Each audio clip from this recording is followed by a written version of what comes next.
Hi, we're going to show you guys today how to unbox a KOMOTO P900. It's a little complex at times, but don't be scared. Once you open up the box, you're going to see the top of everything here, all right? First, we have our box over here to the one side that has your charger. Inside, you have keys. These keys are for unlocking the battery. You have a tool here. This tool is used with these screws to install them into the top of the scooter. These go all into the top stem. You'll see that when you put the top piece on, and we'll show you here in just a second. So I'm going to take the charger out, put that off to the side. Grab this piece of foam. Don't be scared because sometimes the stuff gets damaged. All right, this is where it gets tricky. So this piece is sitting into here and the handlebars are underneath. So what we do is we grab here and you start lifting.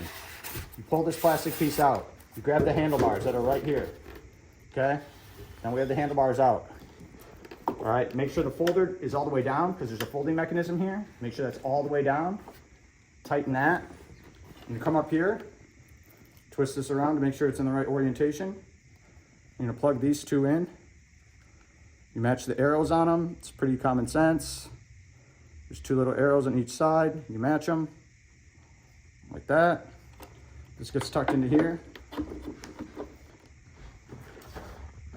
Then when we were talking about before about the tool and these screws, because I'm not going to install it all the way, but we always pre-test everything in store with dummy screws and we send it to you. We send you Loctite. So basically all you have to do is twist the screws in here. So they go in all around, 1, 2, 1 in the front, 2 on the other side, just like this side. Pretty basic. And the tool's included for that. We also include some Loctite in there too, so then that way you can put some thread lock around there so it doesn't get loose on you.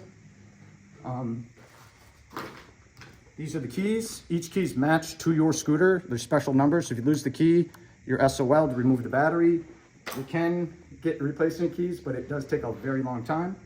All right, so we're gonna take out the other piece of foam. And this is where it's pretty easy. So come down here, you'll see that there's a little locking strap that goes around. This is your safety switch. So once this goes on, that'll make it so this folder piece can't come back. Then we're just gonna take the scooter from both sides. Might be a little tricky, but it's pretty light. You should be able to pull it out. Sometimes not all the stuff comes off. You know, if you can't get the front foam piece off. Do that. Kickstand is, you can come around here and you can see that the kickstand's right here. We flip that down. Good. And then we can come up over here to the scooter, turn it on. We have your 3 speed modes. Probably can't see the best. There's a red dot, walking. This is 12, red's top speed. We usually set it in medium when we hand it out. Cruise control is disabled on all units. If you want cruise control turned on, there's a piece of paper in the box that tells you how to do that. And pretty much basic steps, you just get the screws in, take all the foam off, and you're good to go.